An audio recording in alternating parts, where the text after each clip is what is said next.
Hello students, welcome back to my channel physics समझो। और student, हम लोग कंटिन्यू इलेक्ट्रोस्टैटिक चैप्टर को कवर कर रहे हैं और पिछले वीडियो में हम लोगों ने मेथड ऑफ चार्जिंग टॉपिक को कवर किया था और वहां पे हम लोगों ने देखा था कि हम किसी भी बॉडी को कितने तरीके से चार्ज कर सकते हैं। ठीक है, बट इस वीडियो में स्टूडेंट हम लोग कवर करने वाले हैं कूलॉम्स लॉ को। ठीक है, बट कूलॉम्स लॉ को डिस्कस करने से पहले हम लोग कुछ बेसिक चीजों को देखेंगे, फिर देन हम लोग कूलॉम्स लॉ को डिटेल में देखेंगे। ठीक है, तो स्टूडेंट अगर हम लोग बात करें तो फोर्स के फॉर्मूलाज की, ठीक है, तो अगर फोर्स के फॉर्मूले की बात करें तो हम लोग 11th क्लास में ही बहुत सारे फोर्स के फॉर्मूला को हम लोगों ने देखा था।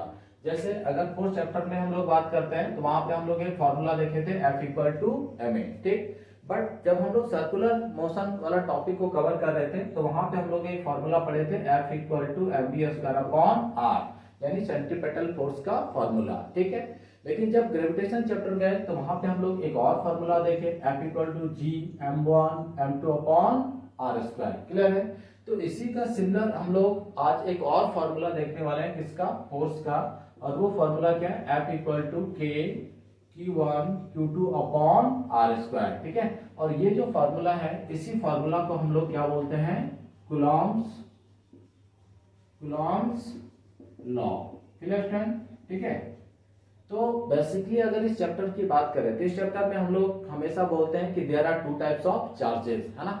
और जो चार्जेस होते हैं, अगर हम दो सिमिलर चार्जेस को लेते हैं तो हमेशा वो एक दूसरे को क्या करते हैं? रिपेल करते हैं। बट अगर हम डिसिमिलर चार्जेस को लेते हैं तो वो हमेशा एक दूसरे को क्या करते हैं? अट्रैक्ट करते हैं। ठीक है, जैसे मान लीजिए कि एक चार्ज है Q1, ये कैसा है? पॉजिटिव है, और एक चार्ज है हमारा Q2, ये कैसा है? नेगेटिव है। ठीक है, तो दोनों को जब हम एक दूसरे के आजू बाजू में आसपास में रखते हैं तो ये दोनों क्या करते हैं? एक दूसरे को अट्रैक्ट करते हैं। अट्रैक्ट करते हैं मींस व्हाट? ये एक दूसरे पे फोर्स अप्लाई करते हैं, है ना। तो मान ले रहे ये दोनों एक दूसरे पे कौन कितना फोर्स अप्लाई कर रहे हैं? F, है ना।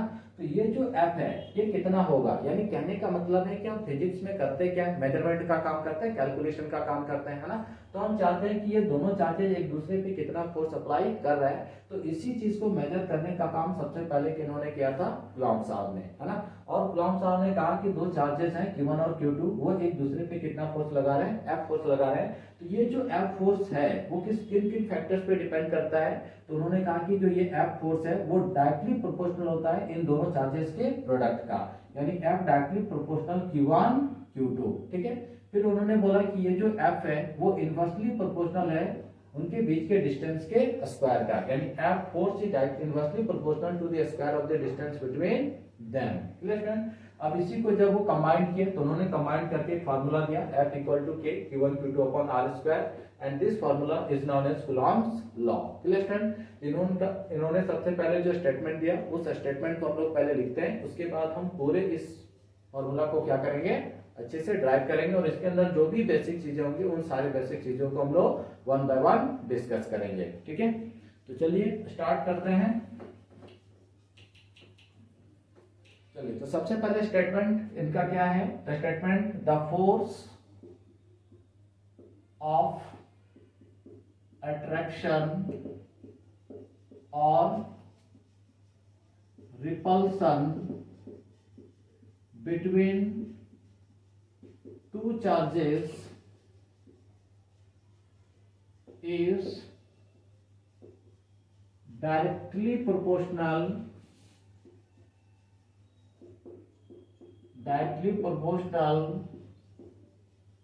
to the product of their charges and inversely proportional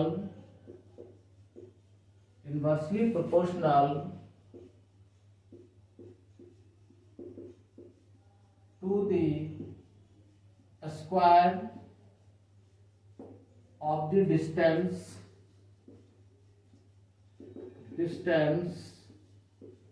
between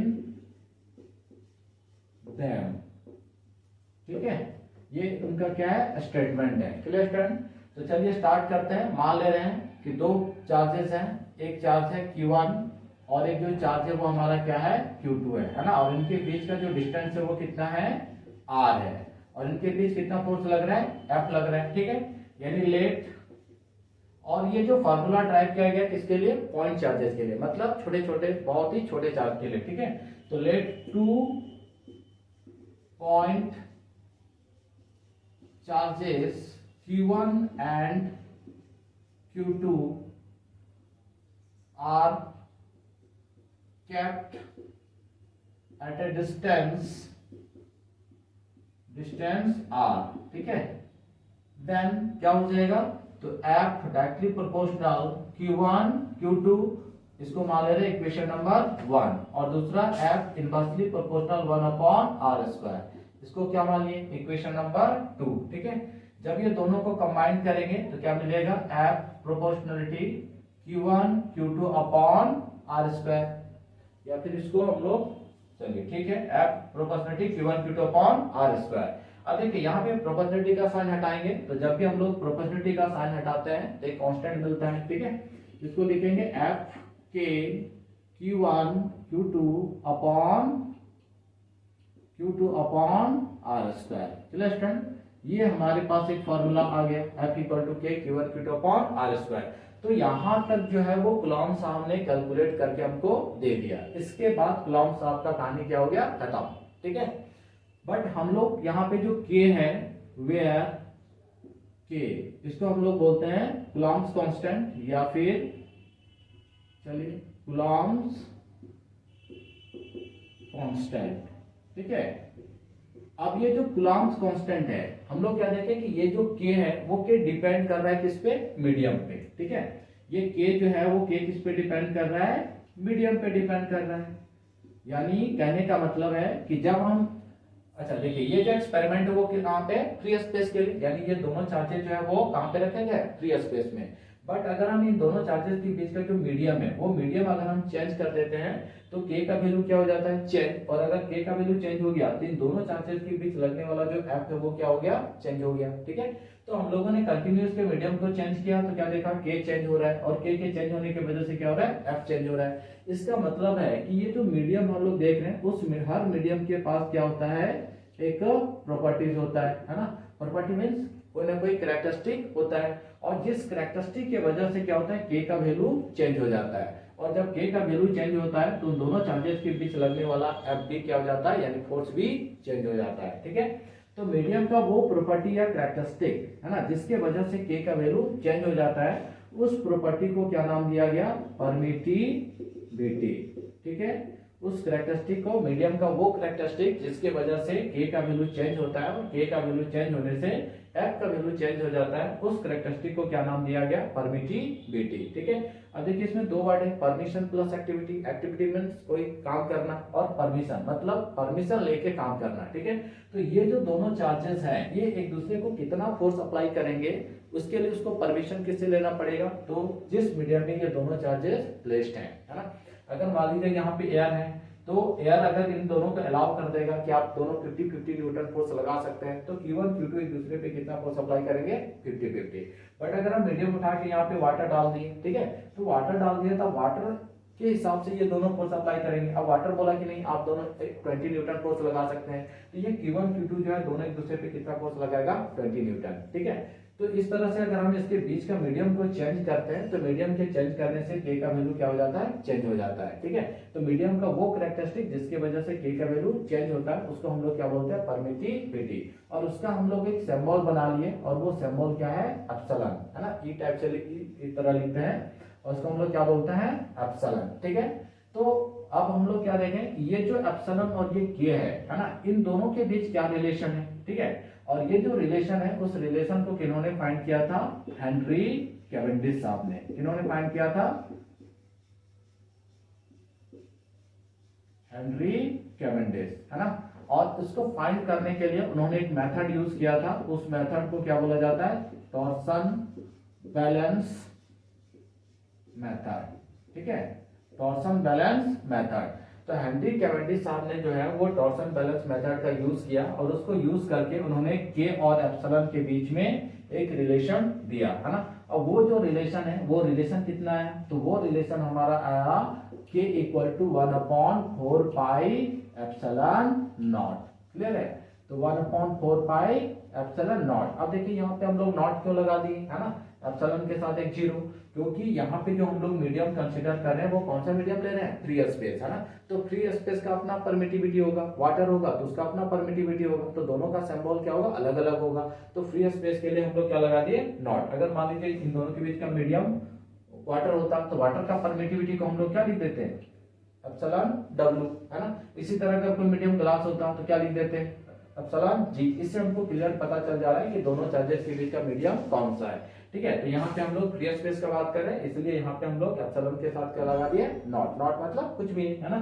तो हेनरी कैवेंडिश साहब ने रिलेशन क्या दिया, k equal to 1/4 pi epsilon nought. अब इसी चीज को यहाँ पे क्या करते हैं हम लोग, रख देते हैं, ठीक है। चलिए तो इसको थोड़ा सा हटाते हैं और यहाँ पे इसको पुट करते हैं। तो देयरफॉर f इक्वल टू 1/, तो यहाँ पे k का वैल्यू, तो k इक्वल टू कितना आ गया, 1/4 pi epsilon not, clear student. तो therefore f equal to 1/4 pi epsilon naught q1 q2 upon r square. अब ये जो फॉर्मूला है वो क्या हो गया, क्लियर हो गया, ठीक है। Where epsilon not equal to permittivity, इसको बोलते हैं एब्सोल्यूट परमिटिविटी, ठीक है। एब्सोल्यूट परमिटिविटी ऑफ कौन से मीडियम का है, फ्री स्पेस का, है ना। तो of free space, clear student. अब देखिए यहाँ पे हम लोग फिर k का वैल्यू भी देखेंगे, एप्सिलॉन नॉट का वैल्यू कितना होता है उसको भी देखेंगे, ठीक है। तो पहले आप इसको नोट डाउन कीजिए, फिर हम लोग आगे बढ़ते हैं।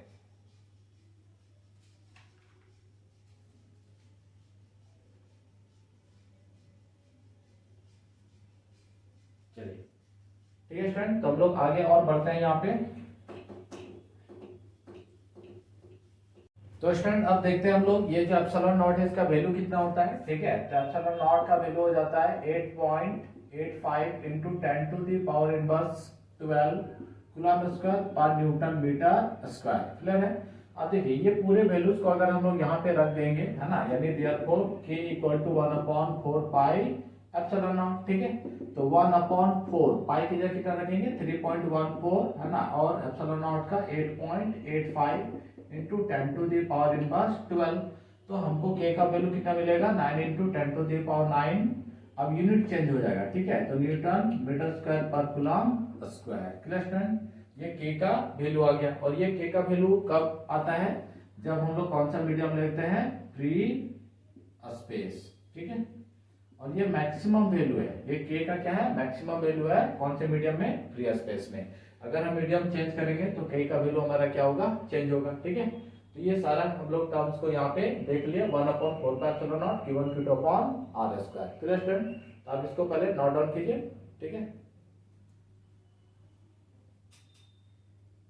तो स्टूडेंट ये जो फार्मूला है वो किसका है, फ्री स्पेस का, है ना। इसी तरह से हम लोग मीडियम का भी फार्मूला क्या कर सकते हैं, फाइंड कर सकते हैं। तो चलिए हम लोग आगे देखते हैं किस तरह से हम लोग मीडियम का फार्मूला को फाइंड करेंगे।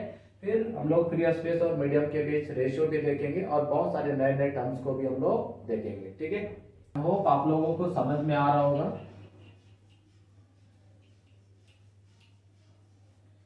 चलिए तो हम लोगों ने अभी फॉर फ्री स्पेस, ठीक है।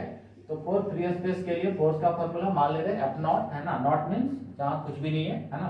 तो वो फॉर्मूला कितना है अभी हमारा 1/4 pi epsilon naught q1 q2 upon r square, clear student, ठीक है। अब देखिए मान लीजिए फॉर हम लोग किसके लिए ले रहे हैं, फॉर मीडियम के लिए, है ना। यानी आप दोनों चार्जेस के बीच हम लोग क्या कर रहे हैं, एक मीडियम को रख रहे हैं, ठीक ना। तो जब हम लोग दोनों चार्जेस के बीच एक मीडियम को प्लेस करेंगे तो उसका जो फोर्स होगा वो एप्सिलॉन नॉट क्या हो जाएगा, चेंज हो जाएगा, है ना। तो अब फोर्स का फॉर्मूला क्या लिखेंगे, Fm equal to 1/4 pi epsilon. अब देखिए नॉट, नॉट किसको शो करता है, फ्री स्पेस को। तो अगर कोई मीडियम ले रहे हैं तो मीडियम के लिए हम लोग सिर्फ क्या लिखेंगे, एप्सिलॉन, है ना। अभी यहाँ पे कोई पर्टिकुलर मीडियम को हम लोग कंसीडर नहीं कर रहे हैं, यहाँ पे ऑल मीडियम के लिए यूज कर रहे हैं। फिर कोई पर्टिकुलर मीडियम लेंगे तो उसके हिसाब से यहाँ पे लिखेंगे, ठीक है। तो एप्सिलॉन किसको शो कर रहा है, मीडियम का परमिटिविटी। अब कोई भी मीडियम हो सकता है, इनटू क्या हो गया q1 q2 upon r square. ये फॉर्मूला कब आया, जब हम लोग दोनों चार्जेस को कहां पे रखें, मीडियम पे रखें, क्लियर है। अब हम लोग ये दोनों को क्या करते हैं ना, कंपेयर करते हैं, यानी इन दोनों का रेशियो। तो देयरफॉर एफ नॉट अपॉन क्या कर दिए एफ एम, क्या होगा देखिए 1/4 pi epsilon naught Q1 Q2 upon R square upon 1/4 pi epsilon Q1 Q2 upon R square. ये पार्ट कट जाएगा 1/4 पाई 1/4 पाई कट जाएगा, ठीक है। तो क्या मिलेगा F naught upon F M equal to 1/एप्सिलॉन नॉट और 1/एप्सिलॉन, ठीक है। इसको ऊपर ले जाएंगे तो लिख सकते हैं epsilon upon epsilon not, clear है। यानी हम लोगों के सामने क्या आ गया, तो therefore F naught upon F M equal to epsilon upon epsilon naught. ये फॉर्मूला हमारे पास फॉर्मेट है, क्लियर है। अब देखिए ये जो एप्सिलॉन है यहाँ पे, ये एप्सिलॉन क्या है, तो where epsilon equal to permittivity of the medium, है ना, परमिटिविटी ऑफ द मीडियम। ये मीडियम का क्या है, परमिटिविटी है, ठीक है। वो मीडियम कुछ भी हो सकता है, क्लियर है। तो देखिए ये जो एप्सिलॉन है वो मीडियम ऑफ द परमिटिविटी है, absolute permittivity of the medium. But ये एप्सिलॉन नॉट जो है वो हमारा क्या है, absolute permittivity of the free space है ना।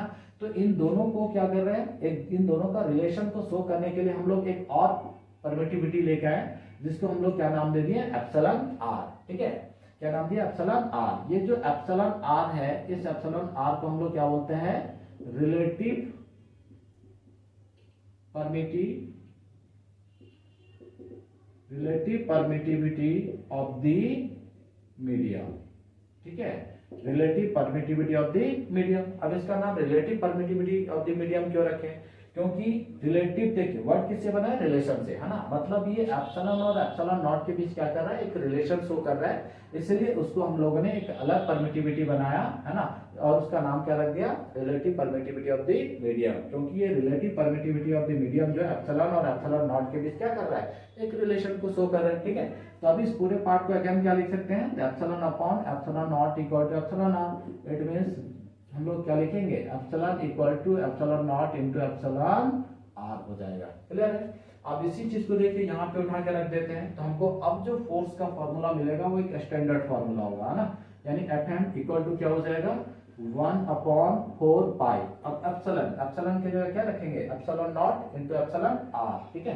तो epsilon naught into epsilon R into Q1 Q2 upon R square, clear है। अब ये थोड़ा मीडियम का क्या हो गया, स्टैंडर्ड फॉर्मूला आ गया।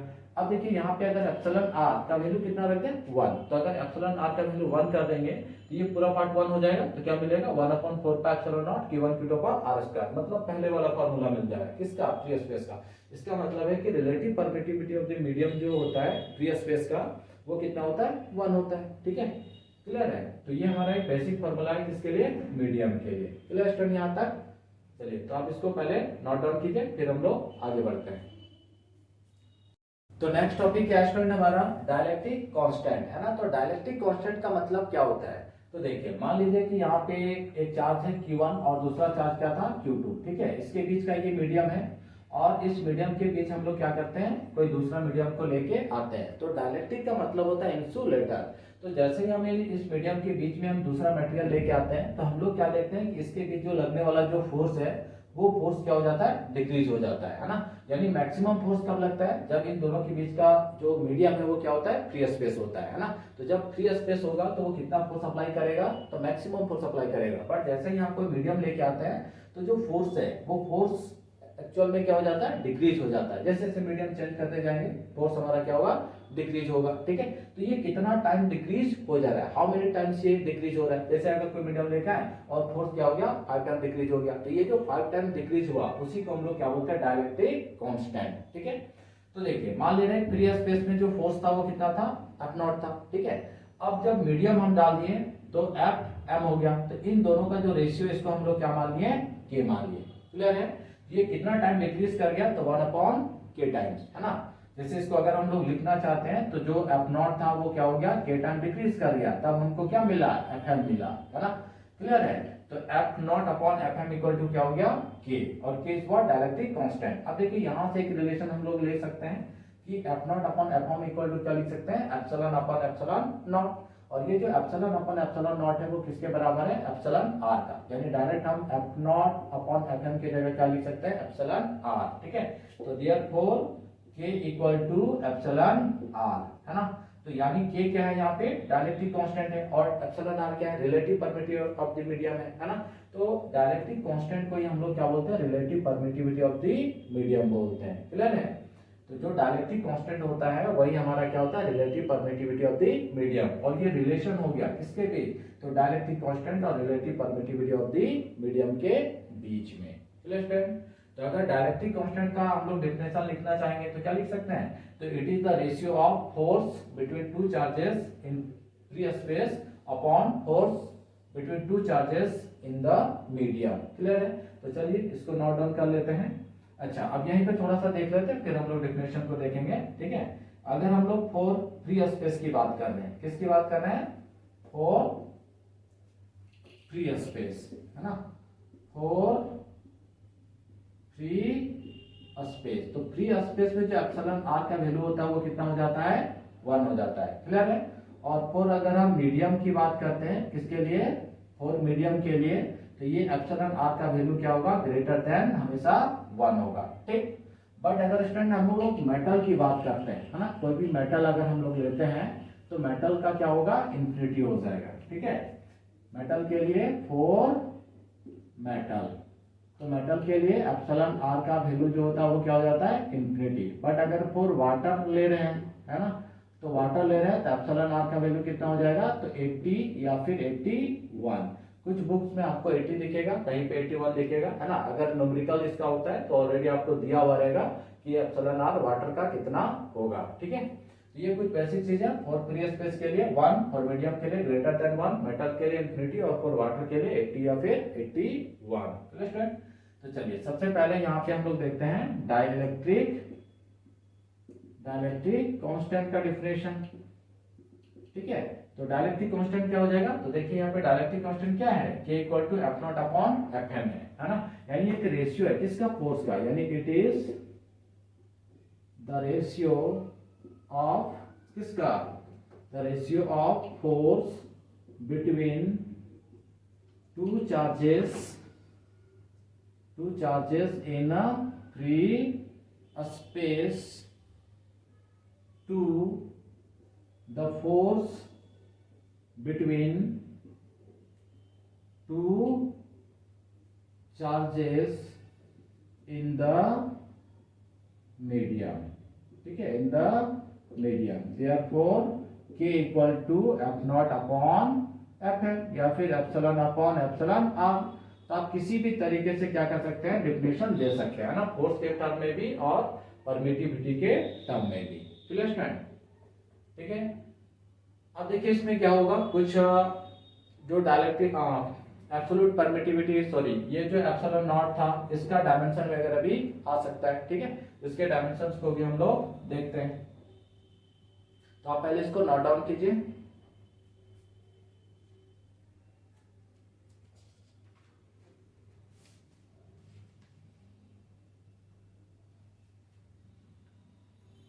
चलिए तो थोड़ा सा आगे बढ़ते हैं हम लोग।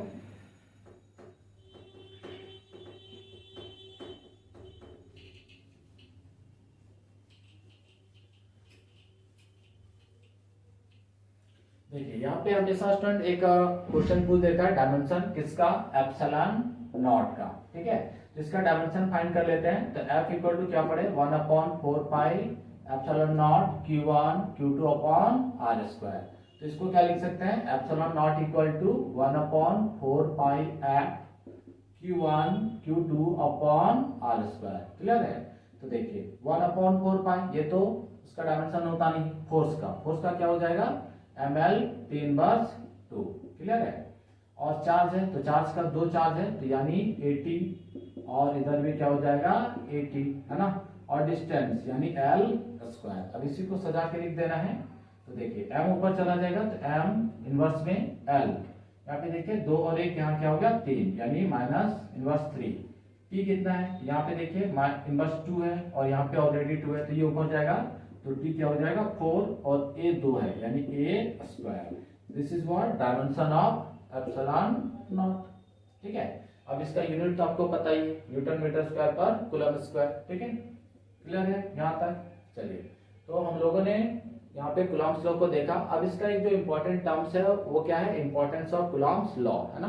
तो इंपॉर्टेंस ऑफ कुलॉम्स लॉ को हम लोग दूसरे वीडियो में डिस्कस कर लेंगे, ठीक है।